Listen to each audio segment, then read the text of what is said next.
Welcome to doctor Michael's music therapy channel. இன்றைய பதிவிலையும் habits effects on our health என்ற தலைப்பில் சில செய்திகளை நம்ம பகிர்ந்துக்கலாம். சென்ற பதிவில் பார்த்தோம் ஸ்டேயிங் இன் அன்ஹெல்தி ரிலேஷன்ஷிப்ஸ் அப்படின்னு. ஸோ அது ஒருத்தர் ஃபைண்டிங் ஃபால்ட் வித் அதர்ஸ் அப்படின்னு. ஸோ அது தொடர்ந்து பார்த்துட்டு வரும்போது ஒரு சிறு குழந்தையான ஒரு கரெக்ஷனுக்கு ஒத்துக்கும். நம்ம குழந்தைக்கு நிறைய எடுத்து சொல்லலாம், சிலப்போ நம்ம கோவப்படலாம். அப்போ கூட அது மாதிரி சொல்லி கூட அந்த குழந்தைய நம்ம நேரப்படுத்த முடியும். ஆனால் ஒரு வளர்ந்தவங்களுக்கு அப்படி ஒரு பிஹேவியர் இருக்குதுன்னு வைங்க, அது எப்படி நேரப்படுத்துறது? ரொம்ப கடினமானது தான். ஏன்னா அவங்க சொன்னால் கேட்க மாட்டாங்க, அவங்களுக்கே இயல்பாக அது தெரியறதுக்கு வாய்ப்பு இல்லை. ஸோ அப்போ என்ன பண்ணணும்? தொடர்ந்து ஒரு விஷயத்த சொல்லிக்கிட்டு இருந்தால் we are nagging them, you are pestering them அப்படின்லாம் அவங்க நினச்சிடுவாங்க. ஸோ அதனால் சில விஷயங்களில் அன்ஹெல்தி ரிலேஷன்ஷிப் இருக்குன்னு சொன்னால் அது யாரோட கூட இருந்தாலும், ஒத்த வயதுடையவர்களாக இருந்தாலும், வயதில் பெரியவங்கக்கிட்ட நம்ம தவறாக நடந்துக்கிட்டாலும், இல்லை நமக்குள்ளே இருக்கிற சின்ன வயசில் குறைவாக இருக்கிறவங்களோட நம்ம தவறாக பேசினாலும் எதுவுமே ஏற்புடையது இல்லை தான். ஆனால் அதுலேருந்துலாம் வெளியில் வந்துக்கணும். ஏன்னு கேட்டால், சுயமாக சில வேலைகளை நம்ம செய்யும்பொழுது இந்த மாதிரி தவறான பேச்சுக்கள் இருக்கணும் அப்படின்னு வைங்க. மரியாதை குறைவாக பேசுகிறாங்க, இல்லாட்டி போனால் என்ன ஒரு எடுத்தெறிஞ்சு பேசுகிறாங்க, அதெல்லாம் இருக்குதுன்னு சொன்னால் ஓவர் த பீரியட் அது இல் ஹெல்த்துக்கு வழிவகுக்கும். ஏன்னா இதை பற்றி அவங்க யோசித்துட்டே இருப்பாங்க இல்லையா? அதனால் அவங்களுக்கு என்ன பண்ணோம்? அவங்களோட நெகட்டிவ் மைண்ட் செட்டு ரொம்ப அவங்களுக்கு நெகட்டிவாகவே மேலும் மேலும் சொல்லி கொடுத்தோம். சில பதிவில் பார்த்தோம், எப்போவுமே எதிர்மறை கருத்துக்களுக்கு யோசிக்கிறது, எதிர்மறை கருத்துக்கள் எதிர்மறை விளைவுகள் தான் வரும்னு நினைக்கிறது, அதெல்லாமே தவறுன்னு சொன்னோம். ஏன்னு சொன்னால் ஐடில் மைண்டாக இருக்கும் பொழுது அது தவறான கருத்துக்களுக்கு முக்கியத்துவம் கொடுத்து அதுக்கு மேலே தன்னுடைய நினைவலைகளை எண்ண ஓட்டங்களை வளர்த்து அது தவறாகவே அதை புரிஞ்சுக்கும். ஸோ அது ஏற்புடையதில்லை.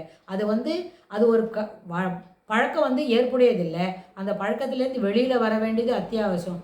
ஏன்னா அதுபோல் தொடர்ந்து யோசிச்சுக்கிட்டு இருந்தால் நம்மளோட இம்யூன் சிஸ்டத்தை பலப்படுத்தாது, அதை என்ன பண்ணோம்? வீக் ஆக்கிறோம். அதனோட இம்யூன் சிஸ்டத்தோட பலம் குறைஞ்சதுன்னு சொன்னால் நோய் என்ன எளிதில் நம்மளை பற்றி கொள்ளும். அடிக்கடி அங்கே வந்துட்டு இங்கே வலிக்குது அப்படின்லாம் அவங்க சொல்லுவாங்க. ஸோ அதுலேருந்து நம்ம சிறப்பாக நம்மளை வெளியில் வரத்துக்கு தெரிஞ்சுக்கணும். அடுத்தது, ஒரு நேரத்தில் இது பற்றி யோசிக்கிட்டே இருக்கிறாங்கன்னு வைங்க, ஒரு இடத்துல உட்காந்து அவங்க பாட்டுக்கு யோசிச்சுட்டு இருப்பாங்க. இது ஒரு 40 வயசு தாண்டின ஒரு பெண்ணாக இருந்தாலும், உமன் இந்தி மிடில் ஏஜ் குரூப்பில் இருக்கிறவங்களா இருந்தாலும், சில சமயத்தில் அடலசன்ஸு நிறைய படிக்கிறதுக்கெல்லாம் சோம்பேறித்தனமாக இருக்கும், அவங்களும் ஒரு மூலையில் உட்காந்துக்கிட்டு யோசித்துக்கிட்டே இருக்கிறாங்கன்னு சொன்னால் அது சிட்டிங் ஆன poster for a longer period அது ஏற்புடையதில்லை. ஏன்னு சொன்னால் தவறாக யோசிக்கிறதுக்கு ஒரு இடத்துல உட்காந்துருந்தாலும் தவறு தான். பாசிட்டிவாக தான் யோசிக்கிறாங்க, ஏதோ கணக்கு போடுறாங்க, எழுதுகிறாங்க, படிக்கிறாங்க, அப்படியானாலும் ஒரே இடத்துல ரொம்ப நேரம் உட்காந்துருக்கிறது ஏற்புடையதில்லை, ஆரோக்கியத்துக்கு கேடு விளைவிக்கும். அதனால் ஒரு 35 மினிட்ஸ் 40 மினிட்ஸ் ஆனவுடனே நம்ம சேரில் உட்காந்து படிக்கிறதா இருந்தாலும், இல்லை தரையில், சிலவங்களுக்கு ஒரு சின்ன பழக்கம் இருக்கும், எல்லாமே தரையில் பெரிய கடையெல்லாம் விரிச்சுக்கிட்டு அவங்கவுங்க ஒரு நோட் புக்கெல்லாம் விரிச்சுக்கிட்டு அப்படியே படிச்சுக்கிட்டே இருப்பாங்க. இந்த நோட்டு அந்த நோட்டுன்னு மாற்றி மாற்றி படிச்சுட்டு எடுத்துகிட்டு போவாங்கன்னா, அந்த பழக்கமாக இருந்தாலும் ஒரு 45 மினிட்ஸ்க்கு ஒரு தடவை என்ன பண்ணணும்?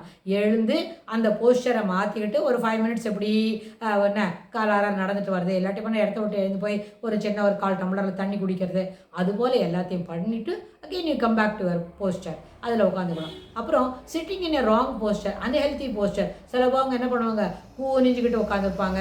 சிலப்போ அவங்க என்ன பண்ணுவாங்க? காலையெல்லாம் நல்லா கலரிக்கிட்டு அப்படி உட்காருவாங்கன்னு சொன்னால் அது இல்லாமல் ஏற்புடைய அமிக்கபிளாக இருக்கணும்னு சொல்ல, நல்லா அழகாக வடிவாக உட்காந்துட்டு படிக்கணும், வடிவாக உட்காந்துக்கிட்டு எழுதணும் அப்படின்றதெல்லாமும் பழக்கத்தில் கொண்டு வந்தால் எல்லாமே செய்வனே திருந்த செய், சிறப்பாக செய் அப்படின்னு ஒரு சில ஃப்ரேசஸ்லாம் நம்ம பழக்கப்படுத்தி வச்சுக்கிட்டா சிறப்பாக செய்யணும், திருத்தமாகவும் செய்யணும் அப்படின்றது அந்த மனசுக்குள்ளே வரும். ஸோ இது போல் வடிவாக உட்காந்துக்கணும், ஒரே இடத்துல உட்காந்துக்கிறத தொடர்ந்து உட்காந்துக்கிறத நான் மாற்றணும். ஒரு 45 மினிட்ஸ்க்கு வருது இடத்த விட்டு எழுந்துக்கணும்.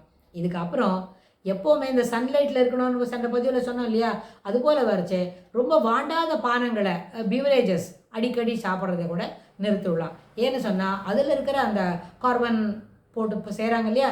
அது ஒரு நேரத்தில் இன்டெஸ்டினோட இன்டர்னல் வாலுக்கு ஒரு பலம் குறைச்சிடும்.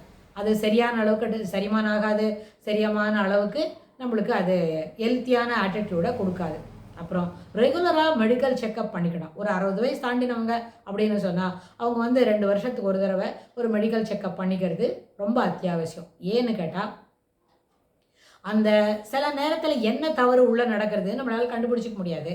ஆனால் அந்த மாதிரி ஒரு டெஸ்ட்டில் போதுமான அளவுக்கு ரிசல்ட் இருந்ததுன்னா இக்னோரிங் லெவலில் இருந்து சொன்னால் விட்டுடலாம், அது ஒன்றும் ஆகாது. இன்னொரு 2-3 இயர்ஸ் கழிச்சு தான் ஏதான வெளியில் தெரியும்னா அடுத்த செகண்ட் டேர்ம் ஒரு இன்னொரு 2 இயர்ஸ் கழிச்சு டெஸ்ட் பண்ணி பார்க்கும்போது நம்மளுக்கு அதனோட ரிசல்ட்ஸ் தெரியும். ஆனால் இப்போது ஒரு தடவை சீக்வெண்ட் ஒரு ஒன்ஸ் இன் எ இயர் இல்லை ஒன்ஸ் இன் 2 இயர்ஸ் அப்போது நம்ம ஒரு தடவை டெஸ்ட் பண்ணி பார்க்குறது MHC அப்படின்னு சொன்னால் அது கொஞ்சம் ஏற்புடையதாக இருக்கும். ஏன்னா வயது ஆகும்பொழுது அந்த மூப்படையணும் இல்லை சீனியர் சிட்டிசனாக மாற போகிறோம் அப்படின்னா அந்த நேரத்தில் சில எல்லாமே ஹெல்த் எல்லாம் கண்ட்ரோலில் இருக்கா, எல்லாமே என்ன ஏற்புடைய நிலைமையில் இருக்கா, எதுவும் அலார்மிங்காக இருக்கான்னு தெரிஞ்சுக்கிறதுக்கு அடிக்கடி நம்ம அந்த 2 வருஷத்துக்கு ஒரு தடவை, அடிக்கடினா 2 மாதத்துக்கு ஒரு தடவை இல்லை 2 வருஷத்துக்கு ஒரு முறை ஒரு MHC மாஸ்டர் ஹெல்த் செக்கப் பண்ணிக்கிறது ரொம்ப ஏற்புடையது. ஏன்னா இக்னோரிங் மெடிக்கல் ஆஸ்பெக்ட்ஸில் டெஸ்டெல்லாம் இக்னோர் பண்ணுறது அத்தகைய என்ன பண்ணுது அறிவுடைமை இல்லை அப்படின்னு நமக்குள்ள இருக்கிற யங்கர் ஜெனரேஷன் சொல்லுவாங்க. ஏன்னா we are all dependent on machines இல்லை அதுக்காக வேண்டி. ஸோ அதில் ஒன்றும் இல்லைன்னு வந்ததுன்னா ஓகே தான், சிலதெல்லாம் இருக்கும் தான். That can be over the period that will be corrected on its own. Diet எல்லாம் மாத்திரம் மாற்றுங்க, சில போய் சின்ன சின்ன மெடிசன் எதாவது எடுத்துக்கோங்க அப்படின்னு சொன்னால் இட் இஸ் ஓகே தான். ஸோ அதனால் இது எப்படி கையாளணும் என்று சொன்னால் ஒரு வயது தாண்டி எடுத்து 60 வயது தாண்டி எடுத்து சீனியர் சிட்டிசன் லெவலுக்கு வந்திருக்கோம் அப்படின்னா இந்த MHC அத்தியாவசியம்னு மனசில் வாங்கிக்கணும். இதுக்கு தொடர்புடைய செய்திகளை வரப்போகிற பகுதிகளிலும் பார்க்கலாம். தேங்க்ஸ் ஃபார் வாட்சிங்.